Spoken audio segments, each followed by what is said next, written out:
Happy birthday. With those words, my husband smiled broadly. Mom, here's a present. My son handed me a bouquet with delight. On a sunny Saturday, at that moment when I heard their words, I was taken aback. For 5 years since our marriage, we had led ordinary yet happy days as a family. Even after my husband's work became busier, I managed childcare and household chores alone. Because I loved this family and wanted to protect the time we spent together as three, I wondered if this was the result. Why is this happening? With frustration, I made the decision to leave my husband. I am Emma, 32 years old. As a nail artist, I ran a shop from home. My husband Daniel, who was the same age, worked as a company employee and cherished me and our 4-year-old son Leo. On weekends, he took us to amusement parks or went on picnics with packed lunches. We were a seemingly blessed family, always smiling. But little did I dream that such happy days were gradually coming to an end. Emma, I'll be working overtime today and tomorrow, so I'll be home late. Is that so? You seem busier lately. Yeah. We've got new clients, and training the new hires is keeping me busy. Plus, I have a business trip next week, so remember that.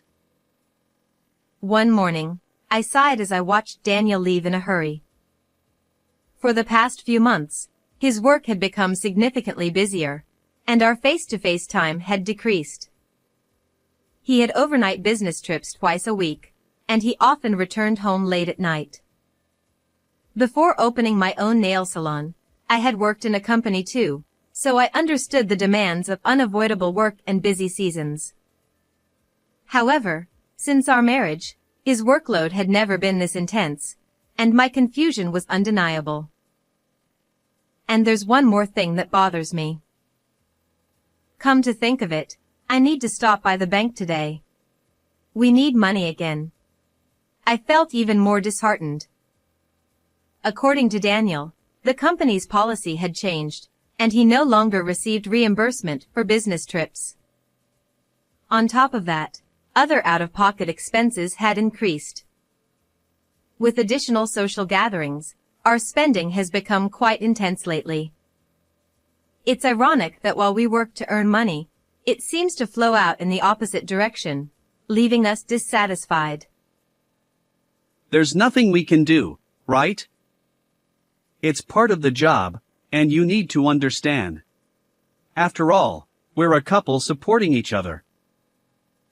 However, when I gently raised the issue, Daniel's reaction seemed more exasperated than understanding. Despite this internal turmoil, I tried to convince myself to manage our finances diligently. After all, although expenses had risen, they hadn't become overwhelming, and Daniel always made sure to be home on weekends, playing with our son Leo. I think we're spending too much money and time on work.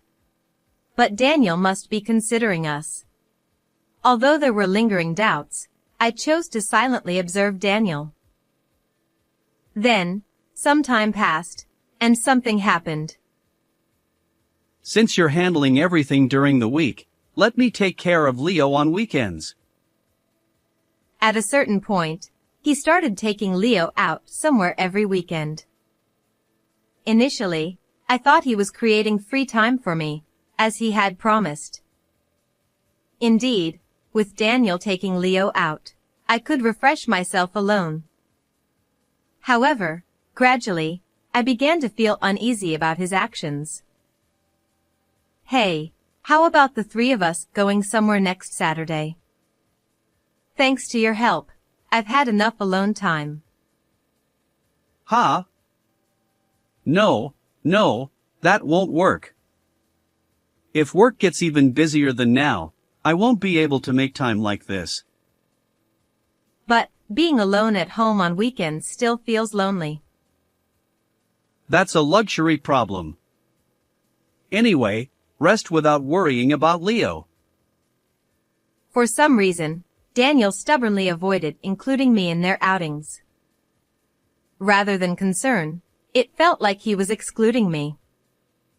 Furthermore, despite his efforts to reduce my burden, he only took Leo out for fun, never helping with daily chores. When I gently advised him, You want me to do more? That's being selfish. I ended up receiving a reprimand instead. While I had supported Daniel all along, I couldn't help but feel bothered by this situation. Could he be hiding something? Not long after that, on a Saturday, something happened. On this day, Daniel and Leo had gone out somewhere together, leaving me at home, absent-mindedly watching TV. Suddenly, my phone rang, catching me off guard. Hello. Emma, do you have any plans today? The moment I heard that voice, my previously downcast heart brightened. The caller was Ms. Smith, a 42-year-old woman. She had been my most loyal customer since my apprentice days as a nail artist. Despite our long association, she still appreciated my skills and continued to visit my salon. Our relationship went beyond that of a client and employee. We had become quite close. It's sudden, but I have an important commitment tomorrow. If it's okay, I'd like to request a nail appointment. Of course. Would it be all right if I come to your home as usual? That would be great. Thank you as always. After ending the call, I quickly gathered my work tools and headed to her house by car. Although I primarily operated my salon from home, I occasionally provided on-site services for clients. I'm looking forward to meeting Ms. Smith. With excitement, I set off for work. However, as I stepped out of the car toward the entrance of her apartment building, an unexpected event unfolded. What is that? At that moment, I looked up toward the nearby park, drawn by cheerful voices, and witnessed an unbelievable scene. Happy birthday! Mom, here's a present. There they were, Daniel and Leo, merrily laughing alongside a woman I didn't recognize, who was being called Mom. The woman, having received flowers from Leo, smiled naturally and affectionately patted his head. What shocked me even more was that Daniel didn't intervene. Instead, he proudly watched their interaction. This can't be true. Why would this happen? As darkness closed in before my eyes, a part of me remained oddly calm, recalling everything that had led up to this moment. It must be infidelity. The sudden increase in business trips and overtime, the financial strain, Daniel excluding me from outings with Leo, and now this woman being addressed as Mom. Each piece of information was more than enough to convince me that Daniel had betrayed me. Before they noticed, I secretly captured their image in a photo and headed to Ms. Smith's apartment, my mind in turmoil. Honestly, I wasn't sure if I could perform my job effectively in this state, but I couldn't neglect such an important client. Yet, it seemed Ms. Smith knew me better than I thought. Oh. You seem a bit down. Has something happened? Although I tried to maintain composure, the moment we began the nail session, she looked at me with a concerned expression and asked. Unable to hold back, tears welled up in my eyes. Immediately after witnessing the scene, I was in turmoil, but being betrayed by Daniel, whom I loved, was still a significant shock. Tell me what's going on. Maybe I can help. With a calm voice, Ms. Smith encouraged me, and I poured out everything, forgetting about work. As she listened, her eyes widened in surprise. And from that point on, events took an unexpected turn. A few days later, on a weekday evening, invited to Ms. Smith's apartment, I stood silently with her near the entrance. However, this time, I wasn't there for a nail appointment. Since that day, I had been working with her to devise a way to punish Daniel. When I explained the infidelity to Ms. Smith, I discovered even more shocking facts than I had anticipated. It seems they're back. The moment we heard loud voices from behind the door, Ms. Smith and I rushed out of the entrance. What? Emma! Why are you here? There stood Daniel, looking astonished, and the woman who had been called Mom that day. Both froze, their hands on the door handle, gaping open-mouthed. That's my line. Weren't you supposed to be on a business trip today? No! She's someone from work. But what about Leo? And who is she?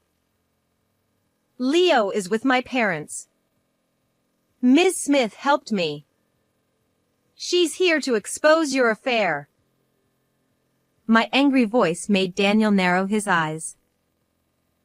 After confessing about witnessing the decisive scene that day, Ms. Smith hesitated for a moment and then asked about the woman's appearance. Remembering the photos I had taken, I promptly showed them to her, and she gasped. Unbelievable! That woman lives next door to me. Her name is Madison. What a twist of fate. Daniel had chosen to have an affair with none other than my loyal customer's neighbor. Following Ms. Smith's suggestion, I contacted Daniel's workplace. To verify whether the business trips were real, I learned that not only were there no trips, but he hadn't even worked overtime. Furthermore, if there had been any trips, the company reimbursed transportation expenses. This revelation confirmed that Daniel had completely betrayed me.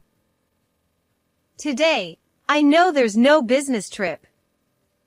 So, with Ms. Smith's help, I waited for your return. I wanted to catch you coming home with your affair partner.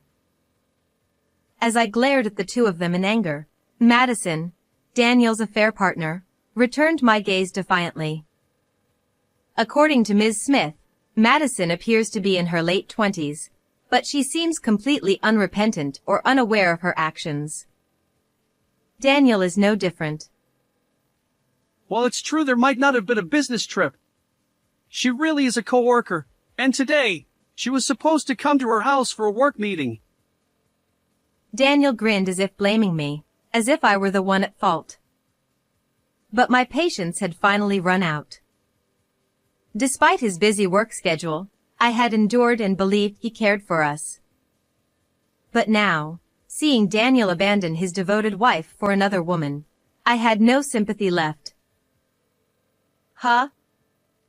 You two were making a ruckus while drunk and working? They were so noisy. It was unbearable. I even recorded it to complain to the building manager. Finally, Daniel and Madison looked shocked by our words.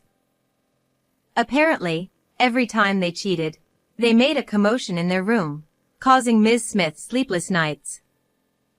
When I played the recorded audio, embarrassingly, Daniel's voice was clear. And I secretly checked your phone. They seem to have quite a lovey-dovey exchange. There's no escaping now. When did you see my phone? Isn't that an invasion of privacy? At that moment, realizing he was cornered with decisive evidence, he raised his voice in anger. Then, for some reason, Daniel stepped forward with a defiant smile. What? Do you want a divorce? Well, I can't be with you anymore. Fine, we can get divorced. But do you understand? Leo belongs to me. His argument was unfathomable, and I furrowed my brow. Misunderstanding my hesitation, Daniel confidently began confessing everything. Leo already likes Madison. He'll choose me over you. As I listened, it turned out that Madison's transfer to Daniel's department had sparked their affair. While Daniel increasingly wanted to marry her, he didn't want to let go of Leo. So, he spoiled Leo and introduced him to Madison on weekends, hoping that when they divorced, Leo would choose him. Hearing this, my anger grew even more. It was clear how little Daniel valued Leo's feelings. You know, Leo isn't that naive. Huh? What are you saying? He found your outings quite painful. My words left Daniel looking bewildered. After learning about the affair, I subtly asked Leo about Daniel's behavior when they went out together. Leo tearfully revealed, Dad tells me to call that lady Mom. But I don't want to go with them because Dad says bad things about you. Despite not fully understanding the situation, it seems Leo sensed the unsettling atmosphere creeping into our family. And you tried to keep this a secret, right? Do you realize how much pain Leo went through? I didn't think. Leo was supposed to choose me over you. That's impossible. You hurt Leo to satisfy your desires. You're unfit as a father. In my rage, Daniel finally collapsed to the floor, realizing the gravity of it all. Then, in desperation, Please. I'll apologize for the affair, but just let me have custody. Look at me. he clung to me, but his apologies and shattered pride fell on deaf ears. If it had come to this, he should never have cheated in the first place.